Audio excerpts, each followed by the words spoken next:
Assalamualaikum, ketemu lagi di Izati Andi Channel. Jangan lupa ya untuk klik tombol subscribe agar kami tambah semangat. Terima kasih.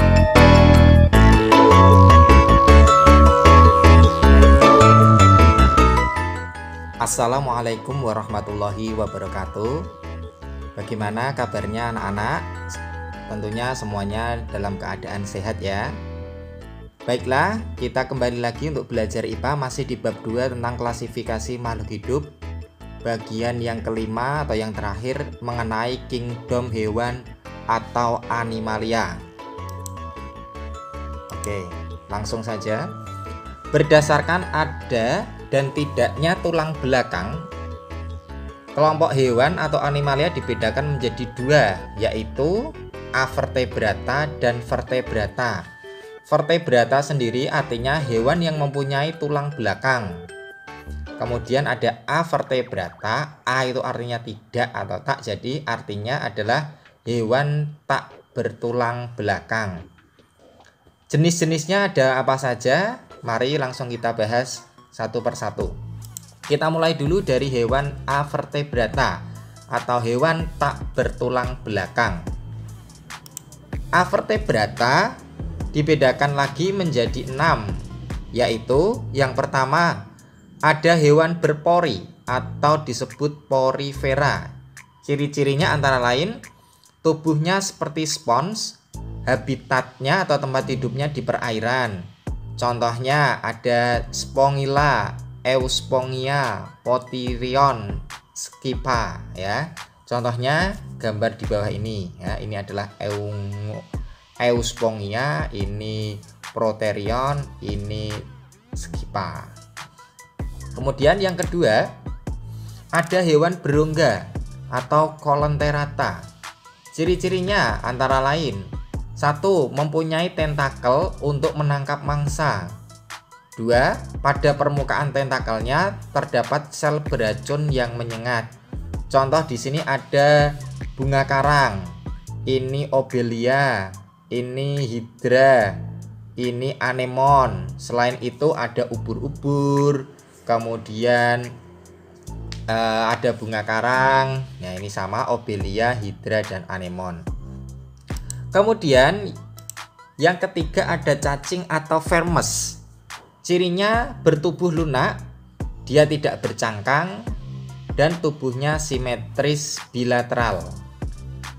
Berdasarkan bentuk tubuhnya, cacing dibedakan lagi menjadi 3. Yang pertama ada cacing hati, yang kedua cacing pita, dan ada cacing gilik. Penampakan gambarnya seperti berikut ya. Ini yang A adalah cacing hati, kemudian ini cacing perut, ini ada cacing kremi, ini ada cacing tambang, ini lintah, dan yang terakhir ada pacet. Kemudian yang keempat masih dalam avertebrata ya, ada hewan lunak atau moluska. Cirinya yang pertama banyak terdapat lendir dan terbungkus oleh mantel. Yang kedua ada yang memiliki cangkang yang berfungsi untuk melindungi tubuhnya. Habitatnya ada yang di darat dan ada yang di air. Contoh di sini ada kerang. Ini kerang. Ini gurita. Yang ini siput laut ya. Mungkin ada yang lain cumi-cumi, bekicot, kemudian tiram. Kesemuanya tadi termasuk moluska atau hewan lunak. Yang kelima ada hewan berkulit duri atau echinodermata. Ciri-cirinya diantaranya ada lempengan zat kapur atau zat kitin yang keras. Kedua, tubuhnya simetri radial dengan 5 lengan. Ini 5 lengan ya. Kemudian terdapat sistem ambulakral untuk alat gerak, bernafas, dan menangkap mangsa. Contoh di sini ada bulu babi ya, sering kalian jumpai di pantai. Kemudian lilia laut. Ini ada bintang laut. Kemudian ada bintang mengular, ada teripang ya. Kebanyakan dari contoh-contoh ini bisa kalian temukan di daerah laut atau daerah pantai. Yang keenam Oke, yang keenam. Nah, yang keenam ada hewan berkuku-kuku atau arthropoda.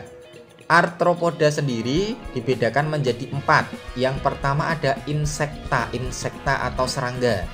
Ciri-cirinya jumlah kakinya 6 ya, atau 3 pasang. Tubuhnya terdiri dari 3 bagian. Kemudian bernafas menggunakan trakea. Contohnya ada belalang, lebah, kumbang, dan kupu-kupu. Nah, tentunya masih banyak yang lain lagi. Ini ada kumbang, lalat, lebah, capung, ya, kupu-kupu, dan sebagainya. Golongan arthropoda yang kedua ada Crustaceae atau golongan udang-udangan. Ciri-cirinya kepala dan dada menyatu. Jumlah kakinya 5 pasang atau ada 10. Contohnya ada udang, lobster, kepiting, dan rajungan. Ya. Selanjutnya yang ketiga arachnida atau laba-laba. Ciri-cirinya jumlah kakinya ada 8 atau 4 pasang. Tubuhnya terdiri dari 2 bagian. Contohnya ada ini kalajengking, kutu, laba-laba, ya. Kemudian kita lanjutkan yang selanjutnya ada Myriapoda atau golongan lipan. Ciri-cirinya tiap ruas tubuhnya terdapat 1 pasang kaki. Nih, sepasang kaki kiri kanan, ya. Jumlah kakinya banyak. Contohnya kelabang, kemudian luwe atau hewan kaki 1000. Itulah 6 macam avertebrata yang sudah kita pelajari. Sekarang kita lanjutkan ke hewan vertebrata atau hewan bertulang belakang. Ya, ini misalnya ada gambar burung, kucing, ikan. Nah, apa saja yang termasuk golongan hewan vertebrata? Mari kita bahas satu persatu. Ciri-ciri vertebrata jelas dia punya tulang belakang yang memanjang di bagian punggung atau dorsal. Sistem sarafnya terletak di bagian dorsal atau atas saluran pencernaan. Alat peredaran darah berupa jantung dan sudah mempunyai pembuluh darah. Hewan vertebrata sendiri dibedakan menjadi 5. Ada Pisces atau ikan, ada amfibi, katak, reptil atau hewan melata, ada aves atau burung, dan yang terakhir ada mamalia atau hewan menyusui. Nah, ini beberapa contoh gambar vertebrata. Kita langsung saja masuk ke yang pertama, ada Pisces atau ikan. Ciri-cirinya diantaranya hidupnya di air, sudah jelas ya. 2. Mempunyai alat gerak berupa sirip. Ikan bernafas menggunakan insang. Yang keempat, memiliki penutup tubuh berupa sisik dan dilapisi oleh lendir. Ikan berkembang biak secara kawin dan bersifat ovipar atau bertelur. Ikan disebut hewan berdarah dingin. Kenapa? Karena suhu tubuhnya dapat berubah-ubah menyesuaikan dengan suhu lingkungannya. Ciri yang ketujuh, memiliki gurat sisi yang berfungsi untuk mengetahui kedalaman air, arus air, kecepatan arus, dan kadar oksigen. Contohnya ya berbagai jenis macam ikan. Nah, kalian sudah pernah temui ya, tidak asing lagi, ada misalnya ikan lele, ikan hiu, ikan bandeng, ikan nila, ikan gurame, dan masih banyak lagi. Kita lanjutkan ke yang kedua, ada amfibi atau katak.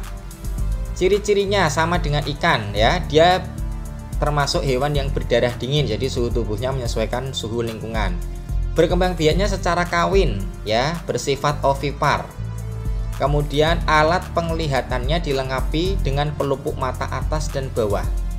Pada pelupuk mata bawah terdapat selaput lendir. Fungsinya untuk apa? Melindungi mata di saat katak menyelam atau berenang di dalam air. Contohnya ada katak sawah, katak hijau, kodok, salamander. Yang ketiga ada reptil atau hewan melata. Cirinya diantaranya hidupnya di darat. Dia bernafas menggunakan paru-paru. Reptil juga termasuk hewan berdarah dingin sama dengan Pisces dan amfibi. Reptil berkembang biak secara kawin, menghasilkan telur. Telur yang dihasilkan mengandung embrio, bersifat ovovivipar, bertelur dan beranak. Bedanya dengan ovipar, kalau ovipar tadi telurnya itu dierami induknya atau dingkremi ya. Tapi kalau ovovivipar telurnya tidak dierami induknya, itu bedanya. Ciri yang kelima, pada beberapa reptil ekornya dapat mengalami pemutusan atau disebut juga autotomi, misalnya pada cicak. Kenapa? Ya untuk melindungi dirinya dari pemangsa.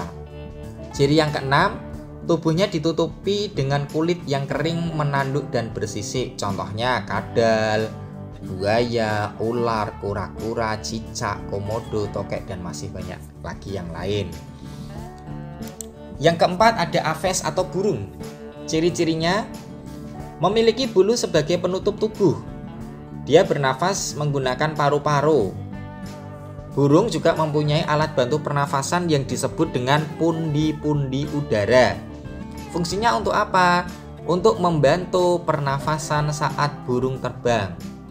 Nah, aves atau burung dia tergolong hewan yang berdarah panas karena suhu tubuhnya tidak bergantung pada perubahan suhu lingkungan.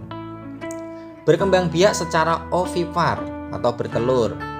Anggota gerak depan disebut sayap, anggota gerak belakangnya menggunakan kaki. Contohnya ayam, bebek, angsa, dan berbagai macam jenis burung yang lainnya. Yang terakhir ada mamalia atau hewan menyusui.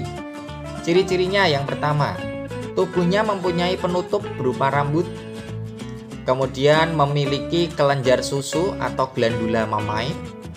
Tempat hidupnya ada yang di darat dan ada yang di air. Bukan dua-duanya ya, tapi ada yang di darat dan ada yang di air. Makhluk hidup tergolong berdarah panas ya. Kemudian berkembang biak secara kawin atau vivipar, beranak. Contohnya lumba-lumba, nah ini yang hidupnya di air. Kemudian sapi di darat, kera, kelinci, kanguru, kambing, dan masih banyak yang lainnya.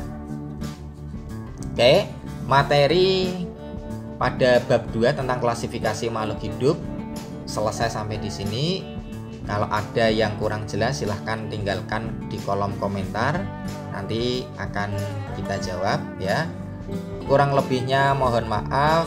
Sampai jumpa di bab 3. Sekian, wassalamualaikum warahmatullahi wabarakatuh.